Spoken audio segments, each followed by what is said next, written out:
बिस्मिल्लाहिर्रहमानिर्रहीम।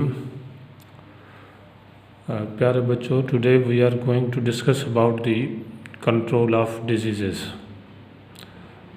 We were discussing about the role of the biological sciences for the service of human beings. In this respect, we have discussed already about the food production. Second, हमने basic जो इंसानों की ज़रूरत है about health के biology का health के मैदान में क्या रोल है। तो about the control of diseases, biology has made great contribution to control diseases. There has been great progress in the area of health and disease control. Usually 3 types of actions are taken against various diseases. आम तौर पर मुख्तलिफ़ किस्म की बीमारियों को control करने के लिए 3 मुख्तलिफ़ किस्म के एक्शंस लिए जाते हैं। Number 1, preventive measures. Second, vaccination और immunisation. Third action, drug treatment और the gene therapy. Preventive measures मतलब एहतियाती तदाबीर के बीमारी के होने से पहले उसके लिए एहतियाती तदाबीर अडॉप्ट की जाएं ताकि वो बीमारी हो ना सके। अब कहते हैं advancement in biological sciences. Biological sciences provide us information about the causative agent of the certain disease, also their mode of transmission। कि biological sciences की वजह से हम इस काबिल हुए हैं कि हमें पता चल सके कि किसी बीमारी की वजह क्या है, causative agent क्या है और and their mode of transmission, और उसका ट्रांसमिट होने का तरीक़ेकार क्या है, एक शख्स से दूसरे शख्स तक मुंतकिली का ट्रांसफ़र होने का क्या तरीका है, कैसे मुंतकिल होती है, मोड ऑफ ट्रांसमिशन। अब बायोलॉजिकल साइंसेस में तरक्की की वजह से हम जानते होते हैं कि मुख्तलिफ़ बीमारियों की वजह और उनके मोड ऑफ ट्रांसमिशन से मुतालिक, और जब हमें इन 2 बातों का पता चल जाता है तो प्रिवेंटिव मेजर्स लेना बड़ा आसान हो जाता है। मिसाल के तौर पर एड्स है, एक्वायर्ड इम्यूनोडेफिशिएंसी सिंड्रोम, बीमारी का नाम एड्स आप जानते होंगे। एक्वायर्ड इम्यून डेफिशिएंसी सिंड्रोम, इसका एक पॉजिटिव एजेंट वायरस है, human immune deficiency virus, HIV human immunodeficiency virus.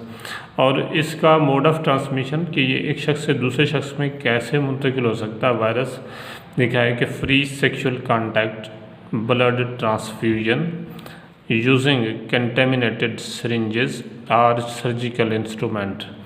कि कंटेमिनेटेड सिरिंज जो ऑलरेडी इस्तेमाल की गई हो, इस्तेमाल शुदा सिरिंजेस यूज़ करने से, या सर्जिकल इंस्ट्रूमेंट जो ऑपरेशन में इस्तेमाल होने वाले आलात हैं, सर्जिकल इंस्ट्रूमेंट हैं, उनको कंटामिनेटेड हालत में इस्तेमाल कर लिया जाए तो ये बीमारी एक शख्स से दूसरे शख्स को मुंतकिल हो सकती है, ये वायरस मुंतकिल हो सकता है। और ये बीमारी ताहाल लाइलाज है, इसलिए डॉक्टर हमें इनसे प्रिकॉशनरी मेजर्स को अडॉप्ट करने की तो हमेशा एडवाइस करते रहते हैं। ये प्रिकॉशनरी मेजर्स यानी जिनकी वजह से ये फैलते हैं, अगर इसे एहतियात कर ली जाए तो ये बीमारी एक शख्स से दूसरे शख्स में मुंतकिल नहीं होती। इस तरह से एक और बीमारी का नाम लिखा हेपेटाइटिस, इन्फ्लेमेशन ऑफ लीवर, के जिगर की इन्फ्लेमेशन की बीमारी को आप लोग कहते हैं हेपेटाइटिस। इसका पॉजिटिव एजेंट आमतौर पर एक वायरस होता है जिसे हम लोग हेपेटाइटिस वायरस या H वायरस लिखते हैं। और इसके ट्रांसमिशन का तरीक़ेकार, मोड ऑफ ट्रांसमिशन है थ्रू ब्लड ट्रांसफ्यूजन। ये भी एक शख्स के दूसरे शख्स में ब्लड मुंतकिली के ज़रिए से मुंतकिल हो सकती है बीमारी का वायरस। यूजिंग कंटेमिनेटेड सिरिंजेस और सर्जिकल इंस्ट्रूमेंट। इसमें ये बीमारी भी सर्जिकल इंस्ट्रूमेंट कंटेमिनेटेड या सिरिंजेस ऑलरेडी यूज्ड इस्तेमाल कर ली जाएं तो बीमारी फैल सकती है। इसलिए इन हालात में हमें केयरफुल रहना और इनके पॉइंट ऑफ कांटेक्ट से अवॉइड करना हमारे लिए बेहतर है और इस तरह से हम बीमारियों से बच सकते हैं। ये बायोलॉजिकल साइंसेस में एडवांसमेंट की वजह से ऐसे मुमकिन होता है कि हमें पता हो कि कोई बीमारी किस वजह से होती है और कैसे फैलती है। जो फैलने के ज़राए उनसे बचकर इंसान बीमारियों से बच सकता है। दूसरी अप्रोच जो दूसरा मोड ऑफ एक्शन है हमारा बीमारियों के ख़िलाफ़ वो है वैक्सीनेशन और इम्यूनाइजेशन। पहली तो बात यह है कि वैक्सीन क्या होती है, वैक्सीनेशन किसे कहते हैं, ऐसे शार्ट सी डिस्क्रिप्शन है। इम्यूनाइजेशन से क्या मुराद है, तो वैक्सीन कहते हैं मटेरियल कंटेनिंग डेड और weekend germs that can not produce the disease but can stimulate antibodies production in the body. कि ऐसा मटेरियल जो मुर्दा या कमज़ोर किस्म के जरासीम पर मुश्तमिल होता है जो बीमारी तो पैदा नहीं कर सकता, लेकिन ये मटेरियल बॉडी में दाखिल होने पर एंटीबॉडीज़ की प्रोडक्शन में मदद देता है, को स्टिमुलेट करता है कि बॉडी एंटीबॉडीज़ प्रोड्यूस करेगी by the stimulation of this material. Such a material is called vaccine.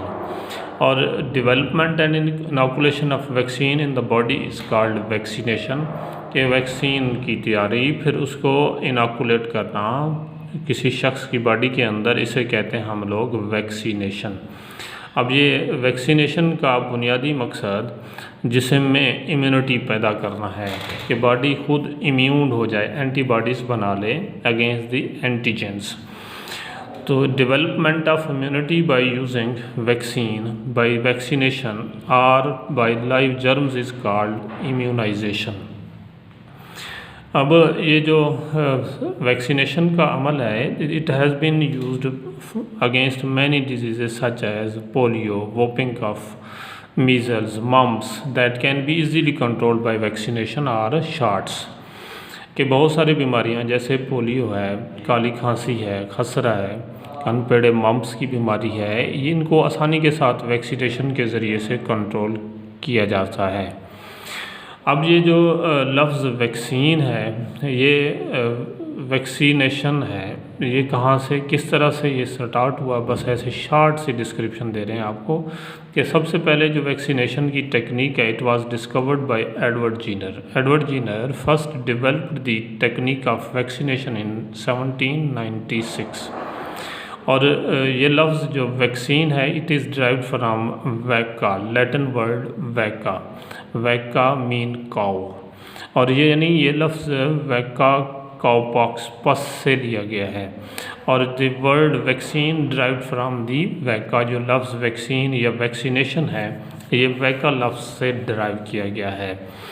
ये इसलिए कि सबसे पहले जो वैक्सीनेशन का तरीका है, टेक्निक है, इस शख्स ने इंट्रोड्यूस कराया by using cowpox pus against the to control small pox.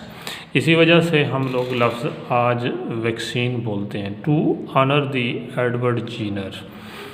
और इसके बाद ये बात कि इनॉकुलेशन या वैक्सीनेशन, सिंस देन इनॉकुलेशन और vaccination is carried out to make people immune from the viral और बैक्टीरियल एपिडेमिक्स। कि उसी दिन से जब से हमें ये पता चला कि इस तरह से भी जिस्म को इम्यून करके बीमारियों से बचाया जा सकता है, आज तक हम मुख्तलिफ़ किस्म के वायरल और बैक्टीरियल एपिडेमिक वबाई अमराज के लिए इस्तेमाल करते आ रहे हैं। और कुछ बीमारियों के लिए तो हम लोग अर्ली लाइफ में ही बच्चों में ही वैक्सीनेशन कर देते हैं ताकि उन्हें फ्यूचर में ये बीमारी हो ही ना। और for some disease the individuals are made to be vaccinated in early life to make them immune to these disease. अब इसी तरह से यहाँ एक वैक्सीनेशन के अमल की अफादियत में ये बात लिखी कि स्मॉल पॉक्स, चीचक की मर्ज़, it is claimed that small pox has been totally eliminated from the world by using this method. कि ये क्लेम किया जाता है कि स्मॉल पॉक्स चेचक की मर्ज़ को पूरी दुनिया से ख़त्म कर दिया गया है यही तरीक़ेकार वैक्सीनेशन का इस्तेमाल करते हुए। और साइंटिस्ट आज तक मुख्तलिफ़ बीमारियों के ख़िलाफ़ एक काम करने की खातिर ये वैक्सीन तैयार करते रहते हैं, एफ़र्ट्स उन्होंने जारी रखी हुई है। Scientist efforts are continuous for other disease.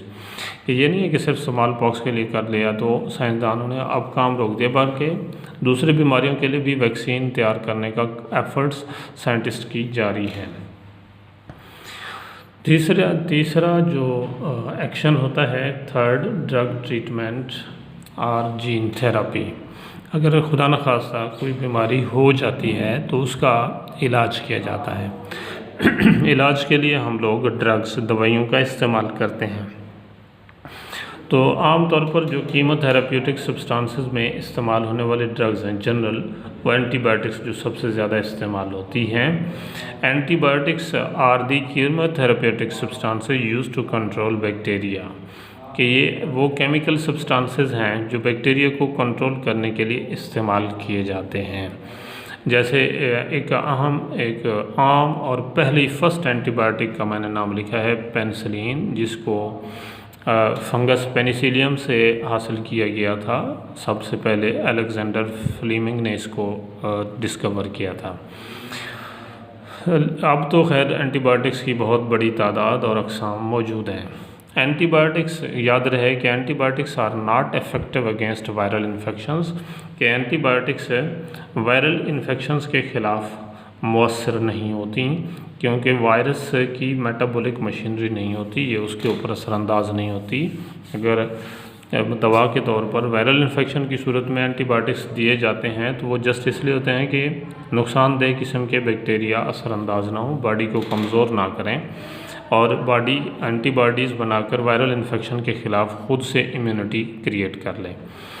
Antibiotics, however, are useful in bacterial diseases if bacteria have not developed resistance to the antibiotics।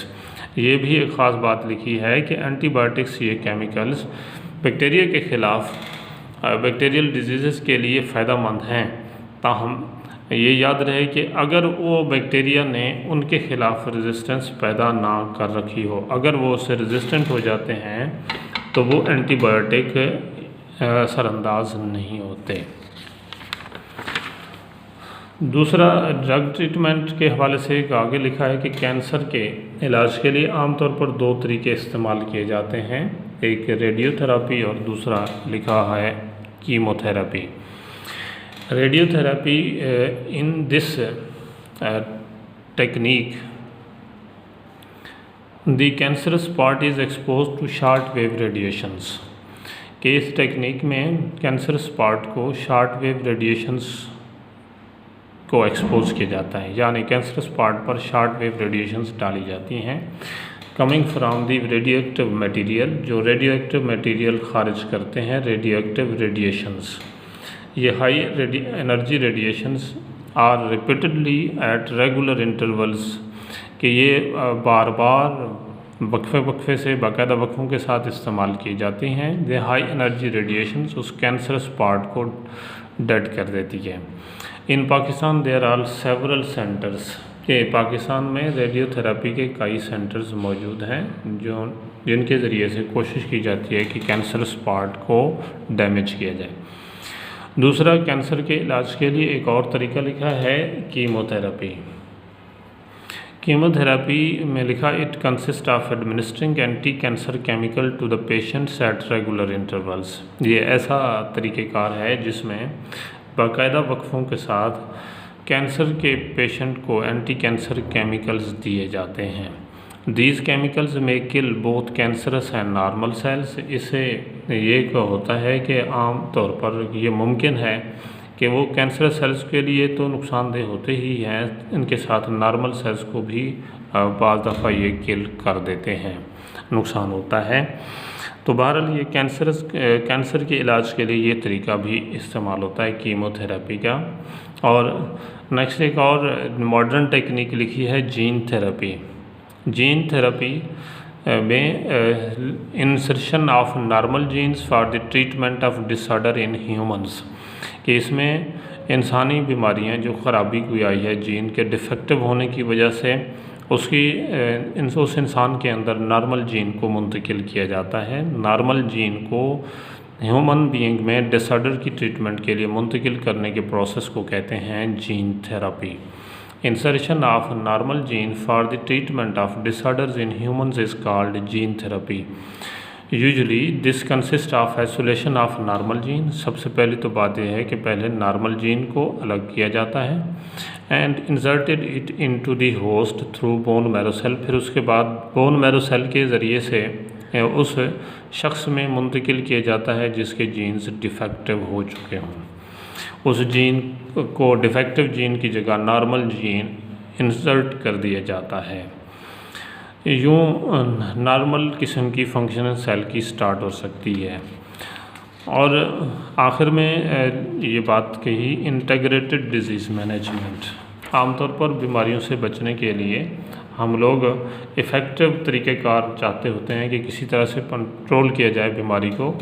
तो लिखते हैं combating disease utilising all methods as and when required and ensuring the active participation of community in this program is known as integrated disease management। integrated disease management का मतलब है कि किसी भी बीमारी के ख़िलाफ़ हर किस्म के तरीके इस्तेमाल करना, साथ साथ ये जो कम्युनिटी है उसकी पार्टिसिपेशन उसको भी साथ मिला जाए कि मुआशरा भी उसमें शमूलियत करे, एक्टिव किया जाए, मुआशरे को इंट्रोड्यूस करवाया जाए, तारुफ़ करवाया जाए, उसकी बीमारी के बारे में आगाही की मुहिम चलाई जाए।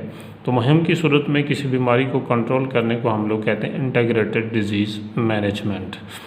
It is very effective programme for elimination and control of dangerous disease. ये मुख्तलिफ़ किस्म की बीमारियों को एलिमिनेट करने और उनसे बचने का ये बहुत ही मौसर किस्म का प्रोग्राम होता है। तो कल इंशाल्लाह हम लोग तीसरा इसका टॉपिक पढ़ेंगे, protection and conservation of environment. अल्लाह हाफ़िज़।